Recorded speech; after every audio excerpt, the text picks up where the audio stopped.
Oi, turma, tudo bem? Hoje nós vamos dar continuidade ao nosso material. Hoje nós vamos para a última unidade da nossa apostila 2. Como nós estamos vendo, os países da América do Norte, os países que fazem parte do continente americano, nós já vimos Estados Unidos, já vimos Canadá, e agora nós vamos ver o último país que faz parte, que está aí inserido na parte da América do Norte, que é justamente o México. Nós vamos conhecer aí um pouquinho, sobre esse país, que também é um país latino-americano. Então, vamos à nossa aula de hoje.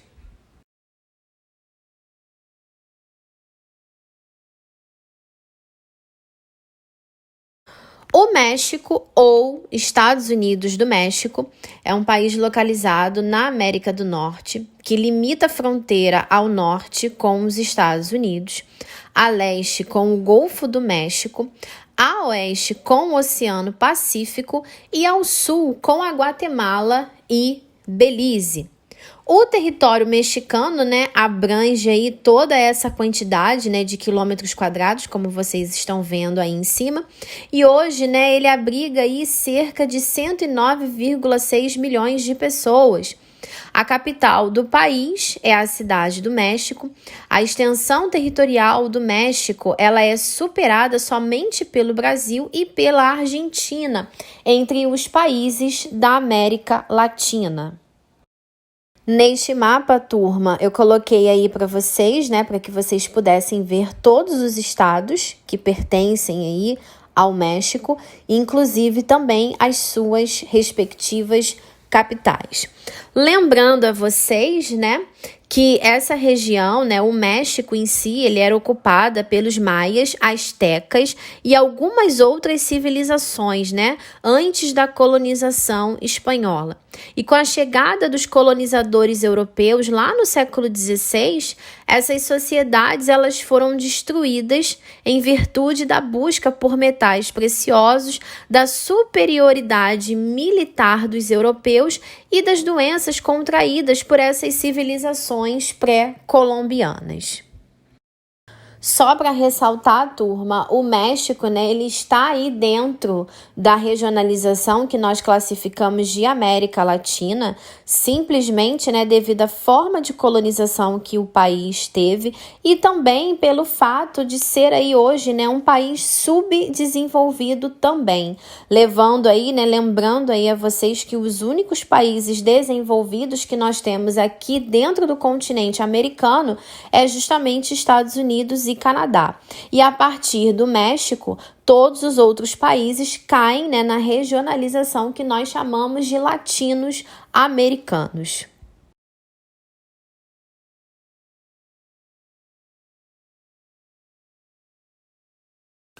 Bom, agora, turma, nós vamos falar aí sobre a formação territorial do México. Como vocês podem ver aí nessa imagem, eu destaquei aí para vocês o território do México, que está de verde. Na parte, de cima, fazendo fronteira, nós temos aí os americanos, os Estados Unidos. Porém, tem duas partes aí que está descrita na legenda, uma parte de vermelha e uma parte de amarelo, aonde vocês têm aí territórios, que acabaram sendo incorporados aos americanos, territórios que até então pertenciam ao México, O México detinha ali o poder sobre esses territórios a partir do momento que nós tivemos aí alguns conflitos, A partir do momento que nós tivemos aí alguns embates justamente entre os americanos e os mexicanos. O México, turma, ele foi colonizado pelos espanhóis. Eles iniciaram a sua exploração aí a partir de 1519 com Hernán Cortés. E nesse período, turma, o México já tinha bastante habitantes primitivos, que no caso eram os astecas, que aliaram-se aos espanhóis porque eles viviam descontentes com o seu próprio império.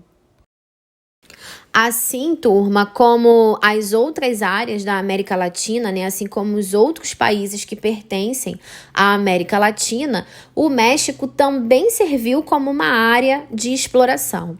No início, era realizado a mineração, graças aí à descoberta de ouro na parte norte do território mexicano, e na fronteira com os Estados Unidos, né, concomitantemente à mineração. E foram surgindo outras atividades com o decorrer do tempo, como a agricultura, o que transformou as regiões de planície em terras prósperas. No período da colonização, o seu desenvolvimento ele era o mais alto entre todas as colônias da América, mas mesmo assim as leis limitavam a propriedade da região, que apresentava algumas áreas com significativas dificuldades, além de uma economia aí voltada para a produção de cereais e gado para garantir a subsistência da sua população. Com isso, turma, todas as riquezas que eram produzidas no país, elas foram exportadas para a Espanha. E aí a colônia, né, ela começou a sofrer com desigualdades sociais e com a concentração de terras. Depois de alguns conflitos, né, depois aí de algumas mudanças em relação a esse processo de colonização, turma, diante, né, de várias insatisfações mediante a população em relação a esse processo de colonização do território mexicano, em 1821, México ele adquiriu a sua independência porque a elite, né, estava insatisfeita com a administração feita pela metrópole e que eles temiam que um movimento popular por independência acabasse com alguns privilégios que até então eles tinham conseguido obter. E após, né, a independência, o México ele ficou fragilizado economicamente e também politicamente, o que contribuiu para que o país perdesse alguns territórios, como esses que vocês estão vendo aí no mapa, né? Um exemplo deles é o Texas, que foi cedido aí para os americanos em 1845 e em 1848 foi assinado um tratado entre esses dois países que permitiu a anexação do Novo México, que no caso são as porções aí da Califórnia, do Texas, do Colorado, de Nevada, de Utah, aos Estados Unidos pela quantia aí na época de 15 milhões de dólares. E posteriormente, em 1853, os Estados Unidos eles compraram os territórios do Arizona e algumas porções do Novo México por cerca de 10 milhões de dólares.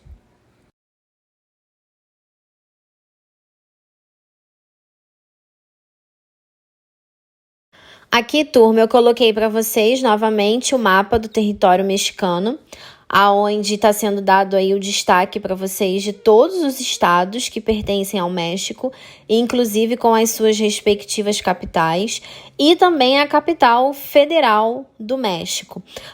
Mostrando aí nesse mapa também, né, que é importante ressaltar que o território mexicano, ele tem aí, né, ele é banhado, todo o seu litoral é banhado pelos dois oceanos, né? Tanto pelo Oceano Pacífico quanto pelo Oceano Atlântico, o que acaba aí também facilitando, né, para o escoamento de mercadorias e também para o desenvolvimento dessas regiões a partir do momento, né, que ambos os lados, né, são lados aí completamente litorâneos e que são banhados, né, pelos oceanos aí e que nós sabemos que é extremamente importante, principalmente quando você pensa em fazer escoamentos de mercadorias, né? Quando você pensa em chegada também de mercadorias, enfim. Então, nesse mapa aí eu procurei colocar aí para vocês justamente para que vocês possam verificar, né, essas informações. Esse mapa geralmente a gente chama aí de um mapa político, porque é justamente o mapa onde a gente consegue ver todos os estados e as suas respectivas capitais, inclusive a capital federal desse respectivo país.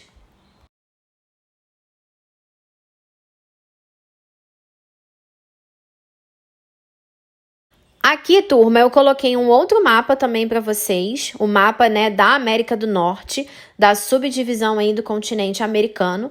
Lembrando que o nosso continente americano, ele é subdividido, né, em 3 partes. Nós temos a parte da América do Norte, que é essa que nós estamos visualizando, a parte da América Central e também a parte da América do Sul. O México está encaixado na parte da América do Norte, tendo aí também, né, Estados Unidos e Canadá, mais o Alasca, que é um território aí que pertence aos americanos, e a Groenlândia, que é um território aí que pertence a um país europeu. Só lembrando a vocês, turma, que nessa divisão, né, aí nós só temos apenas uma pequena parte do território, né, americano, né, que justamente a parte da América do Norte. Só mais uma vez ressaltando para vocês que o México, ele é um país latino-americano, tá? Devido aí à forma de colonização que ele obteve lá nos séculos passados.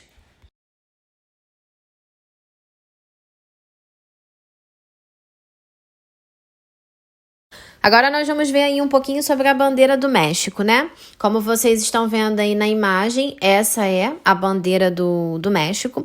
E ela consiste em 3 faixas verticais, verde, branca e vermelha, com o escudo de uma águia e uma serpente no centro.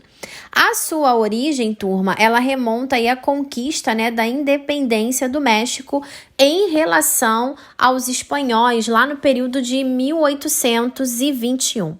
O significado das cores da bandeira mexicana, eles foram mudando de acordo com as suas épocas históricas.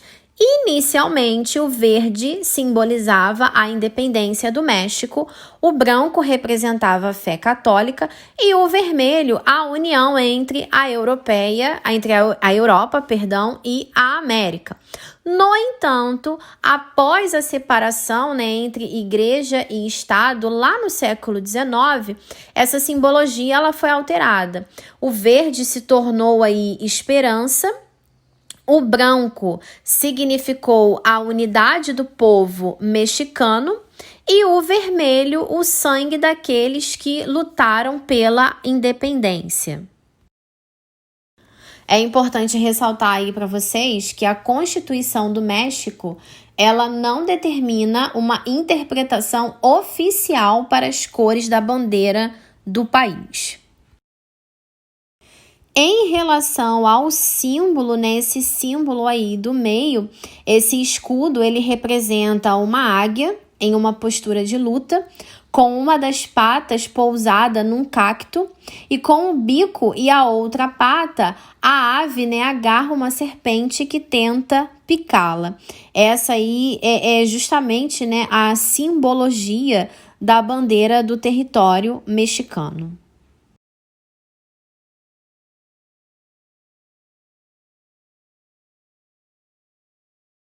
Agora, turma, nós vamos falar da economia do México. Lembrando aí para vocês que em todos os países do mundo, a economia, né, o setor da economia, ele é dividido em 3 partes: setor primário, secundário e terciário. O primário, que representa agricultura, pecuária e extrativismo. O setor secundário, que representa parte das indústrias e também da construção civil. E o setor terciário, que é a parte de comércios, serviços e também do turismo. Então, é justamente esse setor terciário que emprega hoje a maior parte da população economicamente ativa que está aí no México, né? Essa população mexicana que trabalha, né? Que está justamente aí na ativa. E eles contribuem com uma grande parcela do produto interno bruto do país. O setor terciário, ele é muito importante para a economia do país, pois ele compõe a maior parcela do PIB. Porém, todos os setores apresentam sua relevância, pois eles estão interligados. A agropecuária, por exemplo, ela tem sérios problemas com a produtividade, porque cerca de 60% do território do país é de clima árido, além de haver muitas regiões montanhosas. Esses fatores naturais, eles reduzem a oferta de terras agricultáveis, prejudicando assim a produção.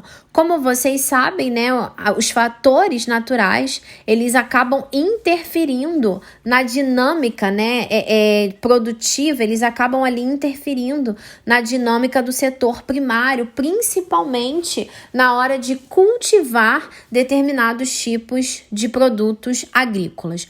Outro problema também enfrentado pelo país está relacionado à alta concentração de terras, o que vai limitar essa prática agrícola.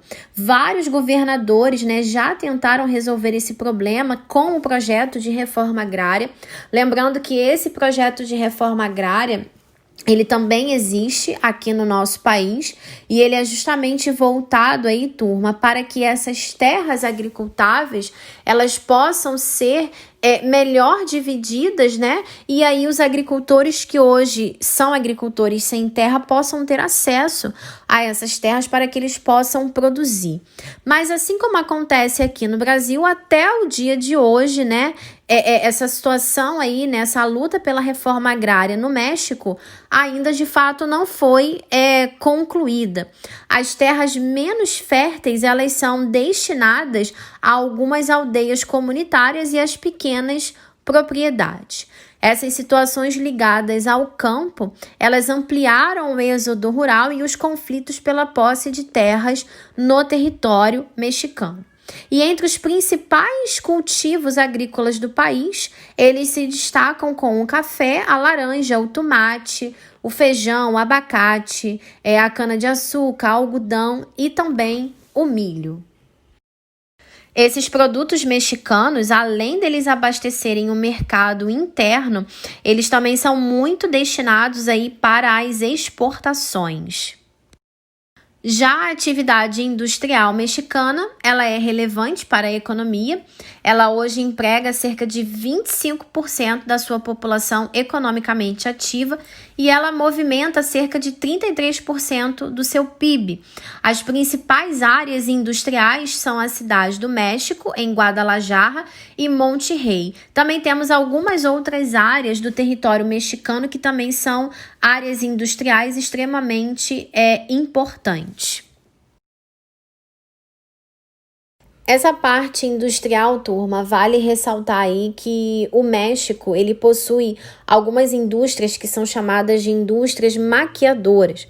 Essas indústrias, elas estão muito localizadas no norte, né, na parte norte do território mexicano, e elas têm como função realizar somente a montagem de determinado produto, aonde as suas peças, elas são fabricadas em diversas regiões do mundo, principalmente nos Estados Unidos. Isso por quê, turma? Porque a mão de obra mexicana, ela é barata em relação a uma mão de obra americana.